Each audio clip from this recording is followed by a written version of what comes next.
Everybody, from the learned historian to the school child, can name the men who were the leaders of the American Revolution and helped create the documents that are the basis of our government.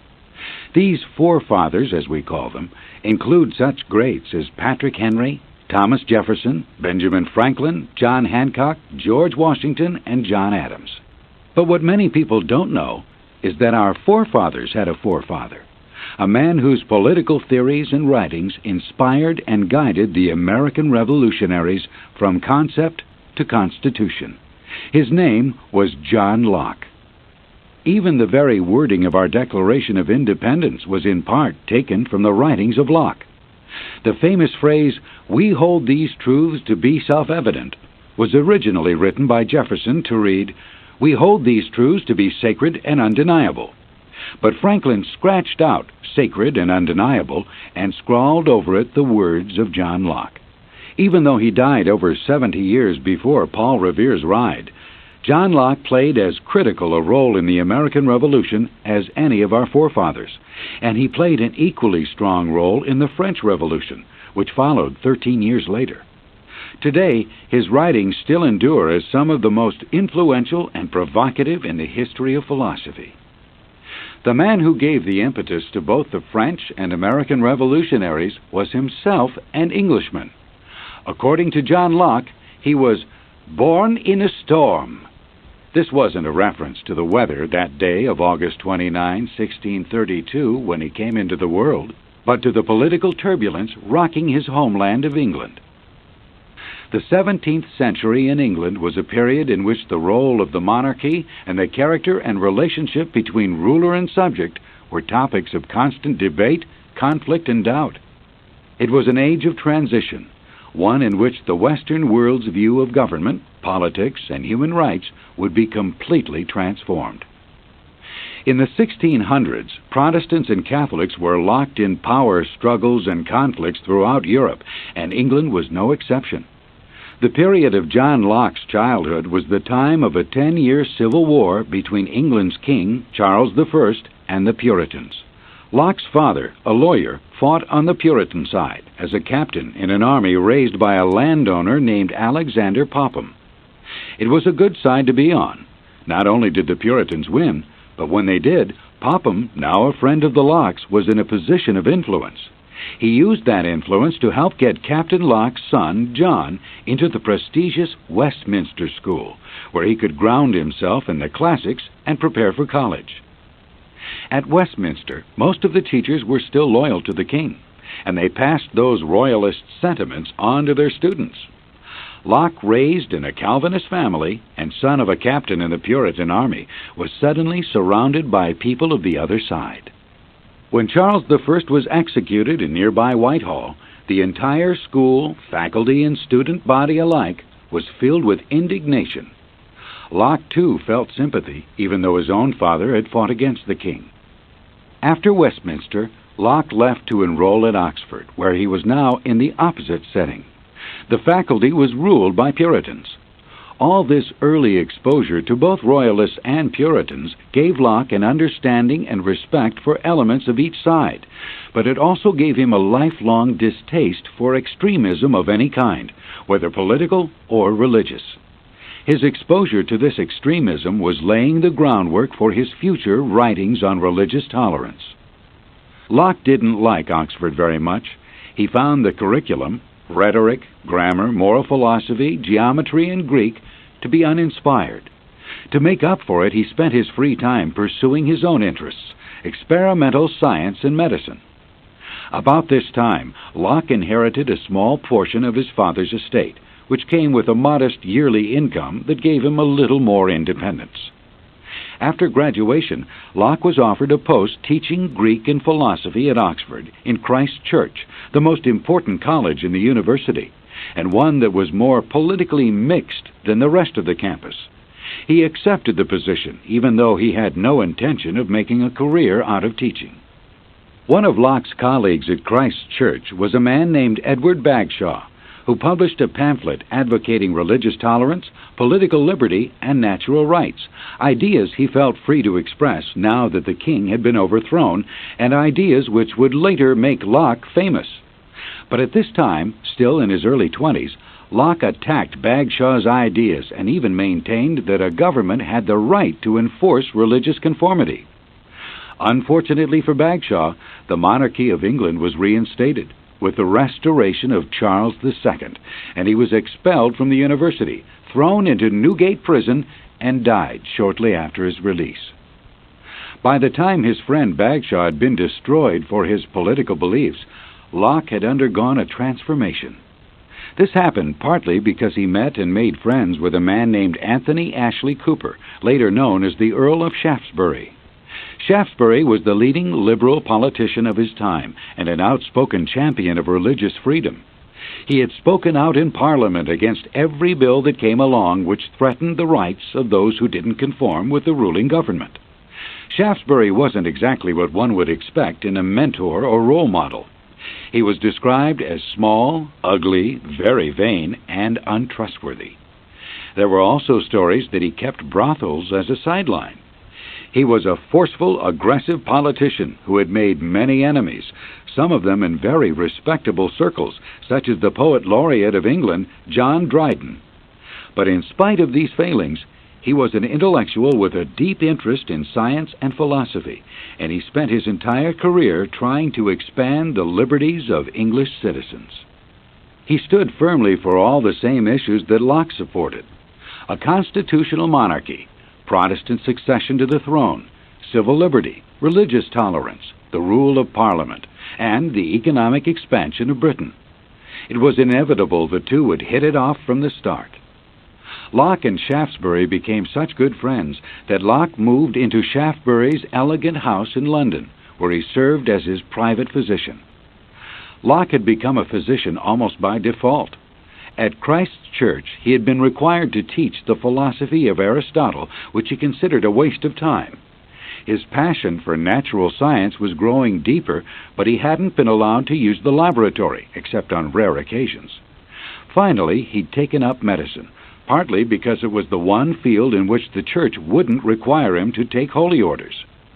Even though Locke was never able to obtain his doctorate in medicine, he did receive a license, and Shaftesbury took him on as his private doctor. Soon he was glad he did. Locke saved his life when he had a silver tube inserted to drain a cyst in Shaftesbury's liver. Shaftesbury wore that tube for the rest of his life, but, being the dandy he was, he soon had the silver one replaced with a gold one.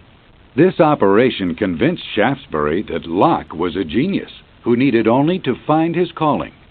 He urged him to read philosophy, including René Descartes, introduced him to eminent thinkers and philosophers, and inspired him to read economic and political theory. These explorations into human thought inspired Locke to write the first draft of his masterpiece, Essay Concerning Human Understanding, which he composed while staying at Shaftesbury's house. That was just the first draft, however. The final draft would take 20 more years. Locke lived with Shaftesbury on and off until Shaftesbury died in 1683, when Locke was 51 years old. During those 15 years, he served not just as Shaftesbury's physician, but as his advisor on general affairs. He also held minor political posts and became embroiled in the fiery politics of his time. Shaftesbury entrusted Locke with a variety of tasks: negotiating his son's marriage to the daughter of an earl, serving as secretary of the group that had been formed to increase trade with America, and helping to write a constitution for the new American colony of Carolina, one which gave freedom of worship to all colonists and denied admission only to atheists. While all this was going on, Locke also became a Fellow of the Royal Society, the leading scientific organization of England. Meanwhile, Shaftesbury had risen to the ranks of Lord High Chancellor of England. He established the Council of Trade and Plantations and made Locke its secretary. Steadily, they were gaining more power and influence together. Locke was a handsome man, mysterious and even romantic, who took elaborate care to guard his anonymity as a political writer. He invented all kinds of secret codes, adopted a form of shorthand that only he could read, and sometimes even used invisible ink. He was, in his own way, a man of deep faith. He believed there was divine order to the universe, and he also believed in the prospect of life after death. But he did not believe in miracles, and he had little tolerance for people who based their knowing on mystical experiences or visions. Even though he was a scholar, Locke had nothing but contempt for intellectuals and academics who isolated themselves from real life, people whom he said converse with but one sort of men and read but one sort of books.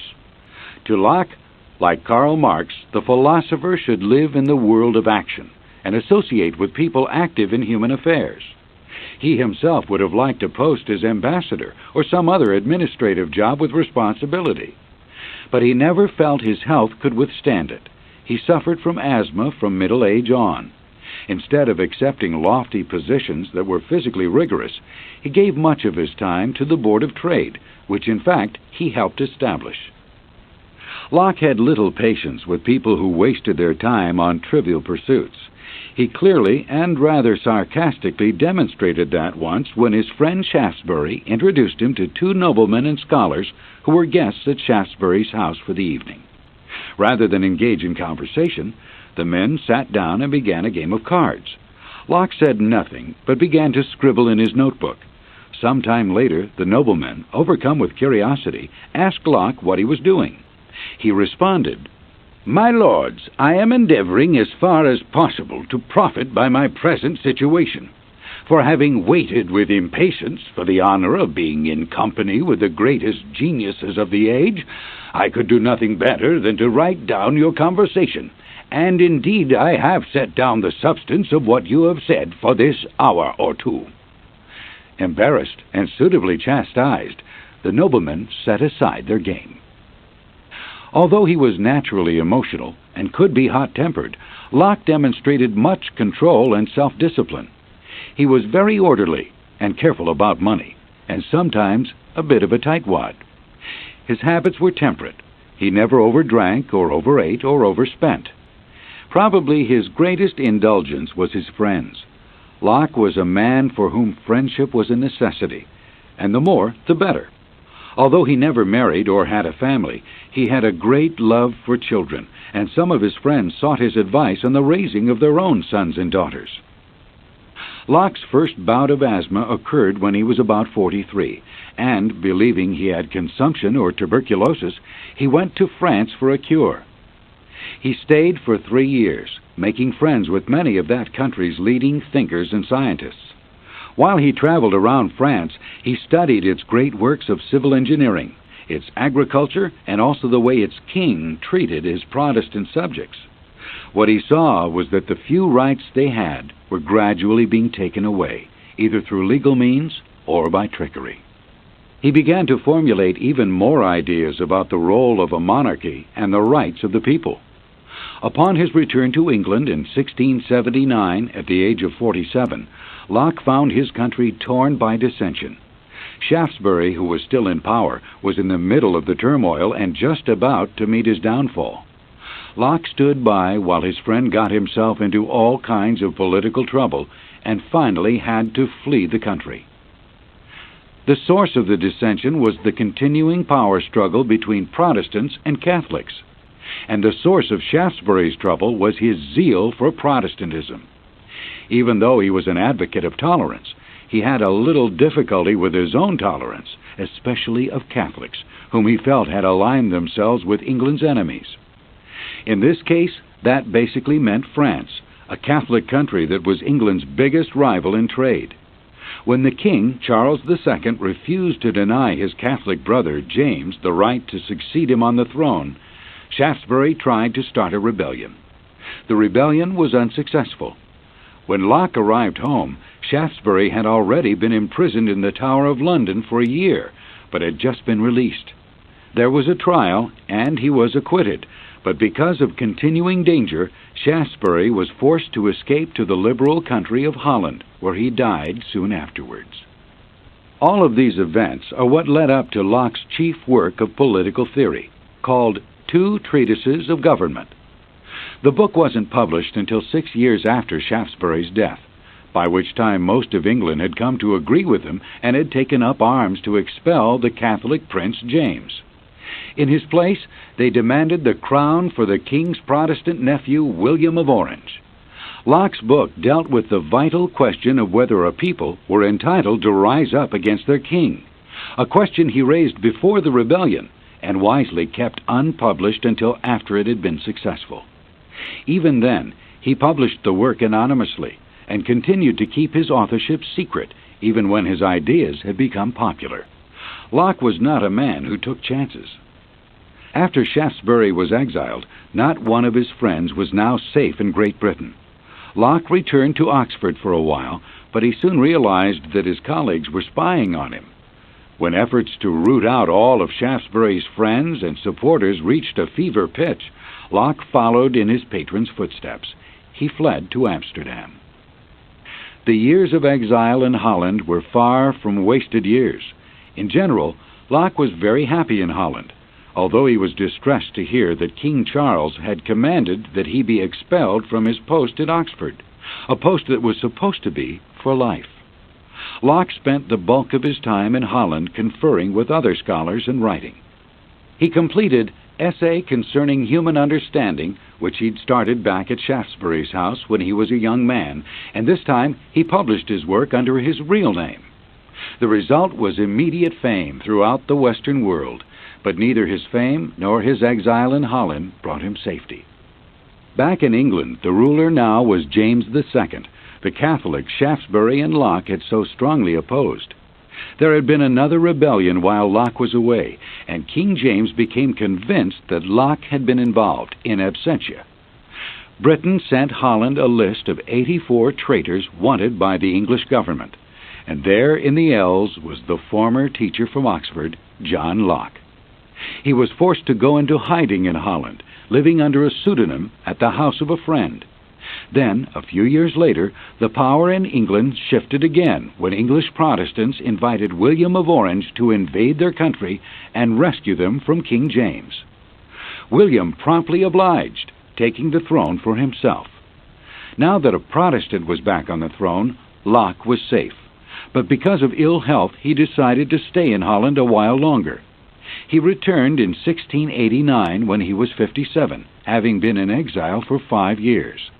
When he arrived, he was in the company of the Princess of Orange, William's wife, and the new Queen Mary II. Locke's asthma was still giving him difficulty, and he found the London air seemed to aggravate it. Therefore, soon after he returned to England, he chose a home in the countryside of Essex, where the air was cleaner. This time he stayed in the house of an aristocratic couple named Sir Francis and Lady Masham. Locke never owned his own home and relied on patrons during his entire career. They were easy to find. His friendships with prominent government officials and scholars made him one of the most influential men of the 17th century. And now that William of Orange was King of England, Locke was a favorite at court. At the Masham estate, Locke entered into what he considered a semi-retirement, taking little part in public life and even refusing an ambassadorial post. Instead, he spent his time reading, writing, and talking with his visitors, who included the great astronomer Isaac Newton. Newton and Locke particularly liked to discuss the letters or epistles of St. Paul. Locke compared himself to this new friend whom he called the incomparable Mr. Newton, saying that in an age of geniuses such as this, it was enough for him, humble Mr. Locke, to, in his words, be employed as an under-laborer in clearing the ground a little and removing some of the rubbish that lies in the way of knowledge. There are many who would say he did much, much more. It was in these last quiet years of his life that Locke had the satisfaction of seeing much that he'd hoped for England coming true. A Protestant was on the throne. England became a constitutional monarchy ruled by Parliament. Advances were made in equality in the legal systems, and bills were passed assuring more religious tolerance and freedom of thought and expression. Locke himself wrote the arguments that were used in the House of Commons to push through an act that guaranteed freedom of the press. Until his death, Locke also wrote on a broad range of subjects, including educational reform, civil rights, and religious tolerance. His last years at Essex were like a peaceful retreat. Besides the many friends who visited, Locke was very much at home with his host and hostess, the Mashams, and felt like one of the family. He died on October 28, 1704, at the age of 72. Lady Masham wrote, "His death was like his life, truly pious, yet natural, easy, and unaffected." Locke was known and is still admired today for his two greatest works, an essay concerning human understanding and two treatises on government. The first of these works, the essay concerning human understanding, he started when he was 39 years old and completed and published almost 20 years later when he was 58. In this essay, Locke provided what might be the first modern philosophy of science. The book had its origin in a series of discussions with friends that led Locke to believe that the principal subject of philosophy had to be the extent of the mind's ability to know. He set out, in his words, to examine our abilities and to see what objects our understandings were or were not fitted to deal with. He started the essay by refuting the concept that the mind is equipped with innate ideas, ideas that are part of the mind from birth, not learned or acquired later from outside sources. Locke claimed that all ideas were placed in the mind as a result of experience. The essay is a book in which the word idea appears over and over. But an idea to Locke isn't just a thought. It's also what we hear, smell, taste, or feel. To Locke, the mind starts as a blank slate and then forms a content or ideas based on experiences. The ideas are of two types: outer ideas, or those of sensation which come from the observation of the outside world, and inner ideas, those of reflection, which arise when the mind observes itself and thinks about its own mental processes. These are the only sources of knowledge. Therefore, as we think and speculate, we can never go beyond the confines of what we've gathered through sensation and reflection. "It seems probable to me," he wrote, "that the simple ideas we receive from sensation and reflection are the boundaries of our thoughts, beyond which the mind, whatever efforts it would make, is not able to advance one jot, nor can it make any discoveries when it would pry in the nature and hidden causes of those ideas." This philosophical doctrine is called empiricism. It holds that all knowledge is derived from experience, whether of the mind or senses. Locke is considered the founder of British empiricism, which later became the dominant tradition in British philosophy. It began its rise just as experimental science, which also relied on observation and experience, began its rise. To Locke, people aren't really aware of the physical objects around them. They don't really see the objects. They're only aware of the ideas these objects give rise to within their mind, ideas that represent the objects. These ideas may hold some qualities of the object, but they don't duplicate it. This theory that the mind is confined and can't go beyond its own sensation and reflection is why Locke called on his readers to give up speculation and turn instead to the practical activities of living. Since there's no hope we can understand the nature of things, we might as well direct our thoughts instead to what he describes as the improvement of such arts and inventions, engines, and utensils as might best contribute to our conveniency and delight. As a philosopher, it was Locke's goal to get away from imagination, from blind adherence to tradition, from mysticism and vague visionary insights, and get down to the hard, plain, measurable facts. He was practical. He was utilitarian. He saw no sense on wasting time in matters we could never understand, when we could get to work right now on what needed our attention. He set the stage for all those practical workers of the modern world, the scientists, technologists, industrialists, inventors, who focused their time and talents on the concrete, material world and not on an abstract world that can, to Locke, be endlessly debated but never grasped. He set the stage, too, for the American Revolution, which, although not without ideals, was one of the most practical revolutions in history, driven by some of the most practical and grounded men. No one was more focused on the world of activity, of things, of invention, of science, than Benjamin Franklin or Thomas Jefferson. The same year he published his Essay on Human Understanding, 1690, was also the year Locke released Treatises of Government.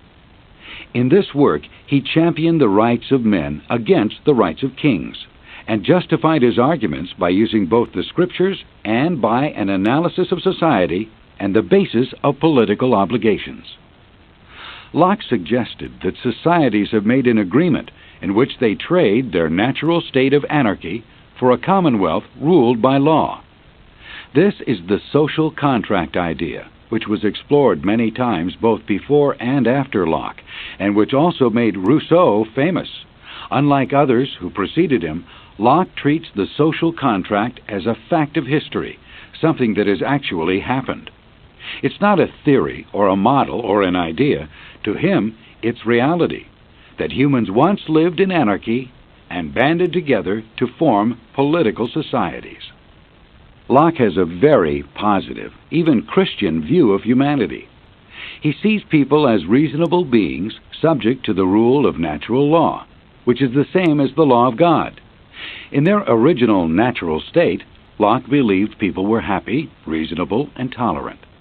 They were also equal and free to pursue what he termed life, health, liberty, and possessions. Out of their freedom, they formed civil societies for the exact purpose of protecting those rights. This theory differed from philosophers before him, who said instead that people give up these rights when they form societies. No, Locke said, they form a contract with their rulers that implies they will trust the rulers to guard these rights. And, most importantly, if the rulers renege on the contract, then the people have the right to claim it's invalid. They have more than a right, in fact. People are sometimes obligated to withdraw their support. In other words, he gave people the right to revolution, a right they would take to heart in the following century in both America and France. Locke didn't always use the precise term revolution. What he did say was that people have the right to appeal to heaven in certain circumstances, such as when a ruler has ceased to respect their rights. Then he felt it was justifiable for the people to resort to force and replace the unjust government with one that was just. This right to revolution, however, should be reserved for only the most critical and insoluble situations. It was John Locke, too, who first set down the system of checks and balances that was later included in the Constitution of the United States. He thought the role of government should be limited, just as Thomas Jefferson believed, and that different branches of the government would serve as watchdogs on the other branches. A legislature would maintain the government limitations and protect individual liberties. Much of the liberal, social, economic, and ethical theories of the 18th century had their source in Locke's writings about the social contract. It's easy to see why John Locke is often called the prophet of democracy and the philosopher of freedom. It's clear, too, how his writings inspired the revolutionaries of both America and France. Thomas Jefferson, writer of the Declaration of Independence, freely acknowledged the debt he owed Locke for many of the ideas that shaped the American Republic. Yet Locke's influence in France was even greater. The political tyranny of the French monarchy became suddenly outdated when the writings of John Locke appeared on the scene. With Locke's liberal politics, Newton's scientific principles, and free trade in economics, England seemed like the model nation to the French. Throughout the 18th century, French thought was dominated by Anglophilia, a worship of the British, that was built above all else on the influence of Locke.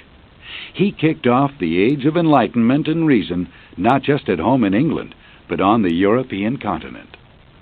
Politics was not the only sphere of Locke's influence. His style of religion, tolerant, unfussy, and stripped to the barest doctrine, became the model for Protestants in the 18th century. And his empiricist philosophy, that knowledge comes from direct experience or observation, became of central importance as society moved further into the scientific and industrial age. Locke was not only one of the founders of the Age of Reason, but the one whose influence has been most enduring. He was the ultimate example of the Age of Enlightenment's faith in the middle class, science, and human virtue. That faith, though completely unsupported by his government and times in which he lived, was one to which he remained true and for which he fought his whole adult life, in spite of the danger of exile and imprisonment. Locke remains a powerful influence on life and thought in Western civilization, where hundreds of millions of people now live with the rights and liberties he claimed were natural and self-evident. This is the end of the session.